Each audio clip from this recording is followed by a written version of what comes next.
Sa ating mga panaginip, minsan may mga eksenang tila punong-puno ng takot at misteryo. Isa na dito ang panaginip ni Rodolfo Navarro na inaresto ng 3 pulis, sakay ng isang itim na sasakyan at nasaksihan ang pagbaril sa isang babae. Nangyari rin sa kanya ang ganoon mismo at nagising siyang nanghihina at takot na takot. Ano ang ibig sabihin ng kanyang panaginip na ito?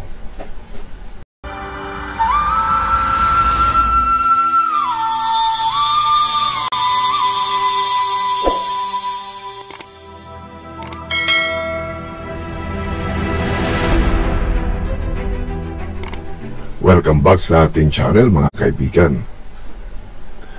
Ang mga elemento sa panaginip ni Rodolfo ay puno ng simbolismo. Ang 3 pulis ay kumakatawan sa otoridad, mga limitasyon o mga bagay na nagiging hadlang sa kanyang kalayaan. Ang idea ng pag-aresto ay maaaring sumasalamin sa pakiramdam ng pagkaipit o pagkakaroon ng mga obligasyon o kaya ay problema na tila hindi niya kayang takasan. Ang itim na sasakyan ay madalas na sumisimbolo sa misteryo at takot sa hindi alam. Ipinapahiwatig nito ang pagdadala sa iyo o pagdadala kay Rodolfo sa isang direksyon na hindi niya lubos na nauunawaan o kaya naman ay labis na kinatatakutan. Sa panaginip, nakita rin ni Rodolfo ang isang babae na mahaba ang buhok na binaril ng pulis.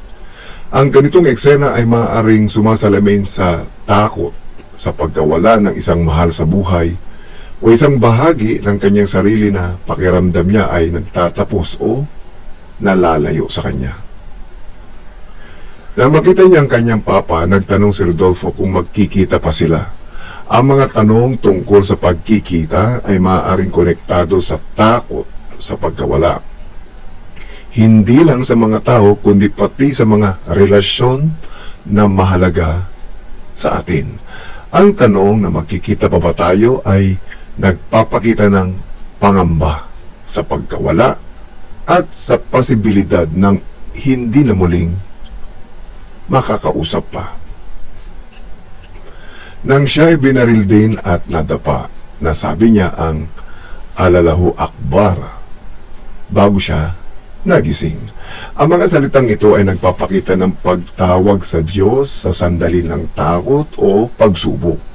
Sa maraming panaginip, ang pagsambit ng Diyos o relihiyosong mga pahayag ay maaaring nangangahulugang isang malalim na paghahanap ng lakas o tulong sa mga panahong mahirap.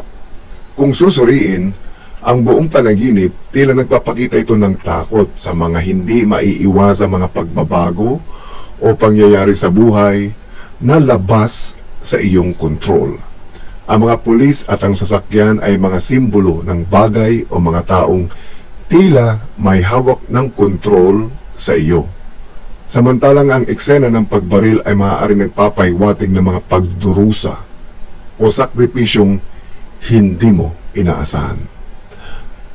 Ang ganitong klase ng panaginip ay paalala na may mga bagay sa buhay na maaaring labas sa ating kontrol. Ngunit sa bawat pagsubok, may lugar ang pananampalataya upang mapagtagumpayan ito. Huwag isiping masama agad ang kahulugan ng ganitong panaginip. Mas mabuting gawing pagkakataon ito upang pag-isipan ang iyong kalagayan at mas mapalapit sa Diyos o sa iyong pinaniniwalaan. Ika nga, minsan ang ating mga takot at pananampalataya ay nagtatago sa panaginip upang paalalahanan tayo ng tunay nating lakas. Kung nagkaroon ka na ng kakaibang panaginip, ibahagi mo ito sa komento. Like at subscribe na rin, mga kaibigan, para sa mas marami pang interpretasyon ng mga panaginip. Hanggang sa muli, mga kaibigan.